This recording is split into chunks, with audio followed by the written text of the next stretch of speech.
When we say together the responsorial psalm, it seems to have come easily off my lips. The Lord is kind and merciful.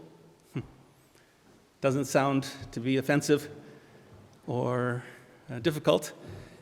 And yet when we see it expressed in the gospel, what that means, that the Lord is kind and merciful, it takes a little bit of a different approach from us, as we may scratch our head and wonder why the Father in this story acted the way that he did, and why Jesus told this story to those who were complaining against Jesus's being in the presence of the tax collectors and sinners. So it's kind of a widening experience that the gospel is intending. I think Jesus is attempting for us and intending for our hearts as well, because it seems that naturally we might associate with the older brother in the story, wondering how and why the one who wasted seemingly everything and as his return. I don't know if that would have been my initial thing, my initial action on behalf of this person that had just wasted things and basically told me by asking for his inheritance before I died that I wish you were dead. So those kind of things would have been offensive to me, and yet somehow it doesn't seem to have affected the Father. Not that the things that this person did was right, but that his return was significant, and in the way that had once maybe been thought impossible.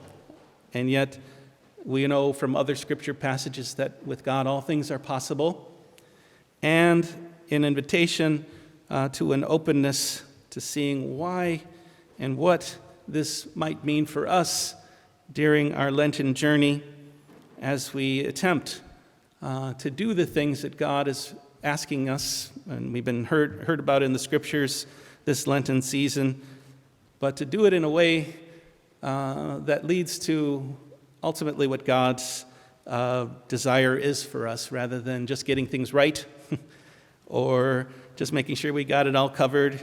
We heard this younger son say the exact same thing that he said to himself, then to his father. His father seems to not really even be listening to him. So what is really important to God here? It seems to be his presence, the younger son, and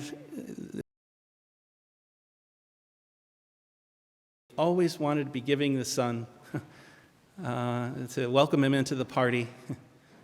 So that's where the Father ultimately is met, not just feasting, but out seeking, searching, looking for us in a way that might be bringing us back from a sinful encounter or experience, or from a self-righteous position of the older son who doesn't seem to have really enjoyed the time with the father that he had. He said, I've served you, I've done everything you've asked me, but it doesn't seem like he's willing to really enjoy the presence and the love of the Father in the way that he's being invited to. And again, the Father goes outside of the house to try to draw him in.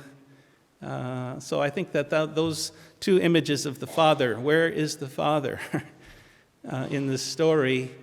And he's always on the lookout for us, any inkling of our turning to him, our returning to him, and to celebrate that relationship with him in a way that might help us not only receive those gifts, to be nourished at the party, but also then to make sure that everybody that we encounter knows this about the Father.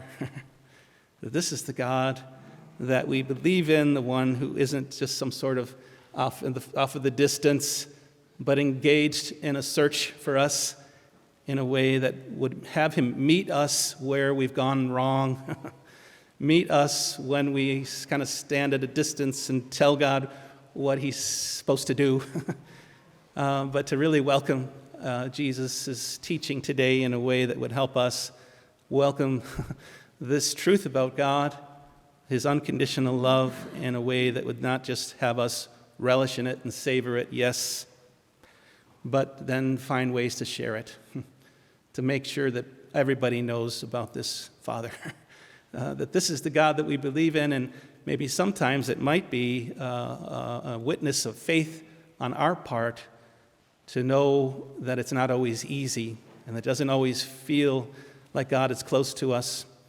But I don't know if you remember not too long ago or a little while ago, the diaries of Mother Teresa came out. And what was so surprising to so many is the struggle, the darkness that sometimes she felt, the distance, that God was not close by, and yet nobody knew about that. Everybody saw her compassion. Everybody knew about what her mission was, and people were drawn to that. And they say that John Vianney had a very, very tough time with his temper, but nobody knew it. That he was canonized as Satan, and it was afterwards that people realized, wow, that was his struggle? I never knew.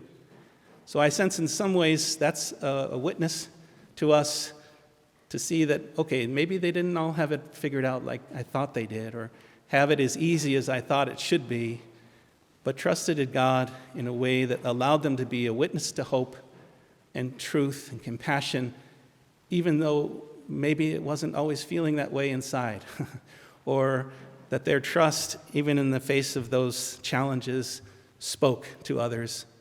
And that could be our gift too, that our trust in God might speak to others about this faithful, generous, overwhelmingly gifting God. May that be true. May those who witness our lives encounter this Father and be led to the party, led to the nourishment that he desires to share with every single one of us.